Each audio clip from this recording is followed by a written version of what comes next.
Hello, my name is Tomo, and today I'm gonna show you an awesome recipe I learned a few years ago.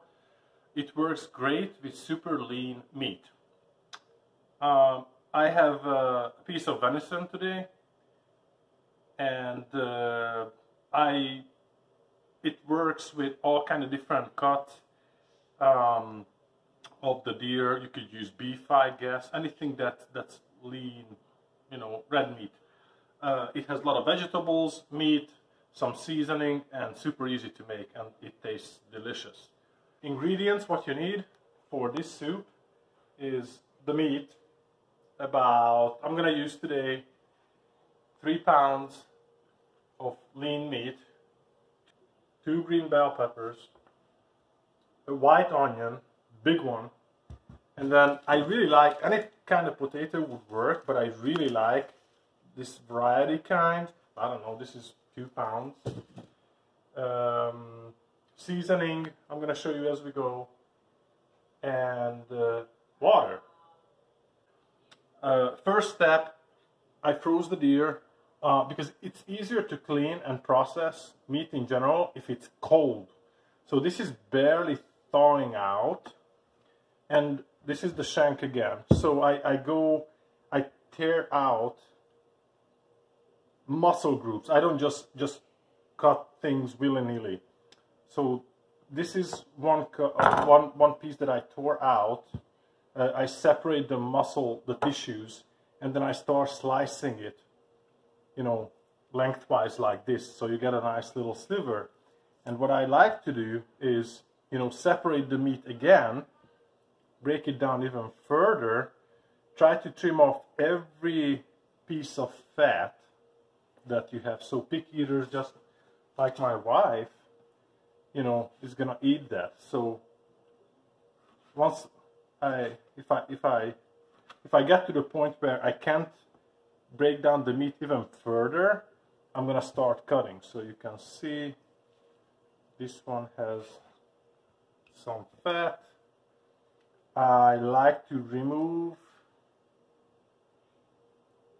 most of the silver skin after the fact, so I even freeze my meat with the silver skin on, so it protects the meat in the freezer better.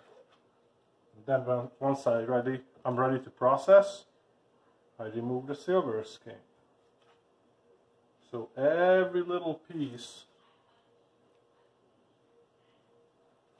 gets trimmed like that, and then I cut, slice, separate it if I can, and I make like 3/4 inch by 3/4 inch cubes. I cut it up, and then I start boiling. I add the meat as I clean it. I already have some in there. Water is boiling. The seasoning, I use cayenne pepper, about half a teaspoon, chili powder, that's gonna be 1 tablespoon. Since I have a teaspoon, I'm gonna double up. This is gonna give it some color.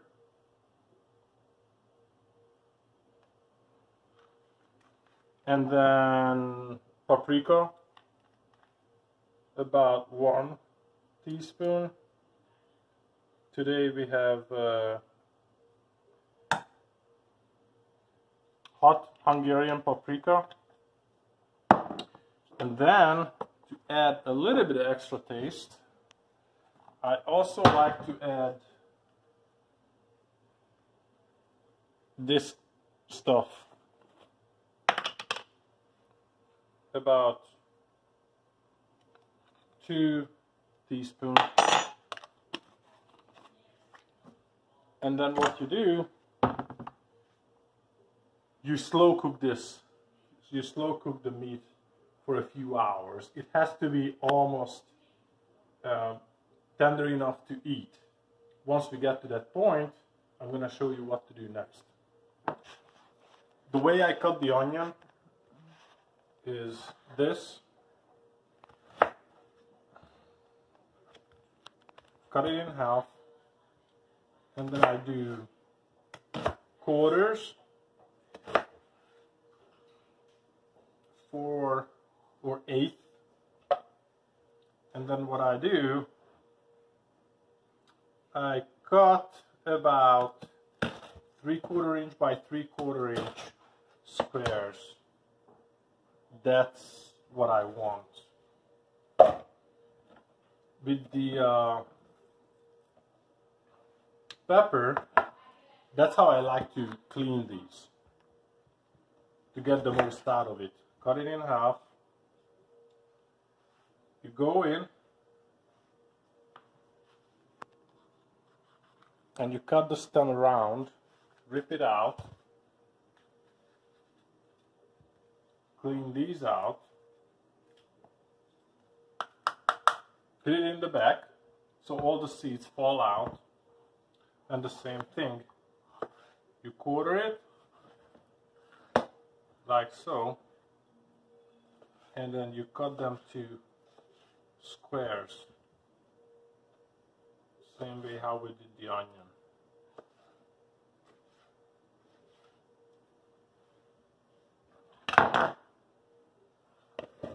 And you do all this. With the potatoes, I want 1/2 inch by 1/2 inch squares. So it really depends on, you know, the size, how you cut these. So the bigger ones, this one doesn't actually have very big ones.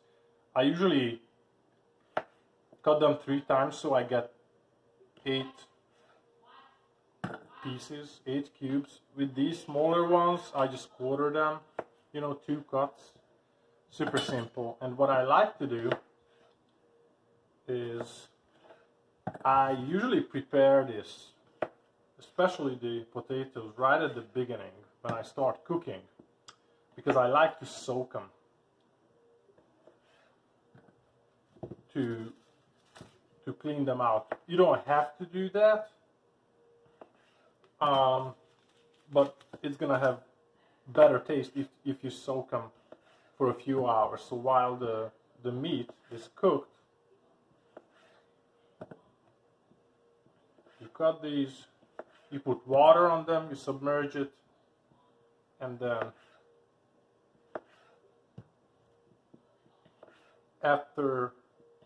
once the meat is ready, you just get rid of all the water and you put everything into the same bowl where you cook the meat in. There is one trick there also. If you put cold vegetables right next to hot meat, because of the temperature difference, the meat cools down fast and it becomes kind of firm again.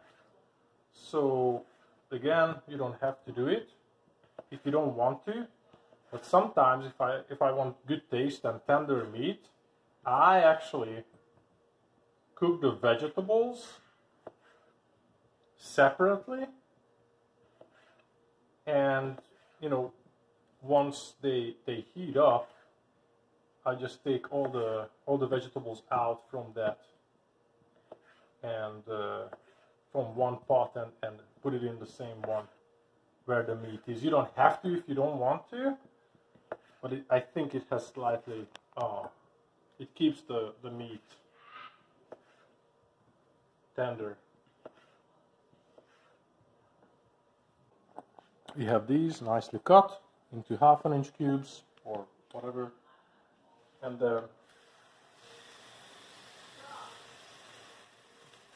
just soak them until the meat is ready. And you can see how dirty the water becomes from all the stuff that comes out from the potatoes. So it's gonna taste way better. People, when they do French fries, they also do the same thing. I can't tell the difference, but a lot of people swear that your French fries is gonna taste way better when you make it out of fresh potatoes when you soak it like that. You can see it's already turning kind of dirty. 2 hours later. Meat is cooking real nice. I strained the potatoes, putting it in hot water along with these.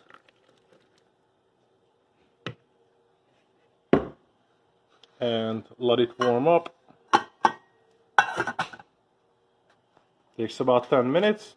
Then I'm gonna strain this again, all that water, and the veggies gonna go right next to the meat.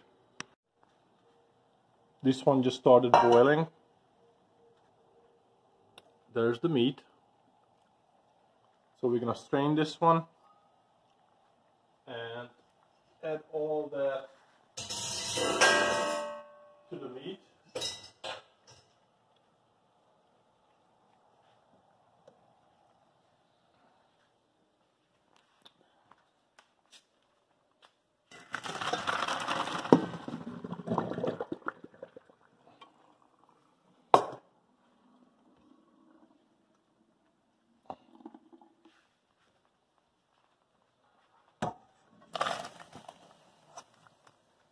Let it go for another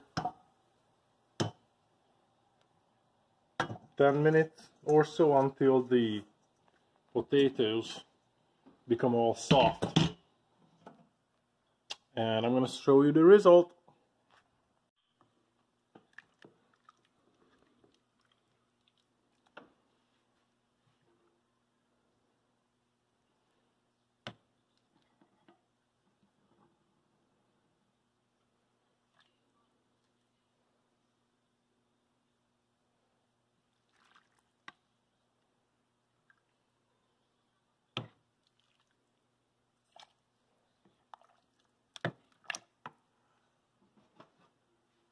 Look at that. Simple, huh? Hope you will like it. Bye.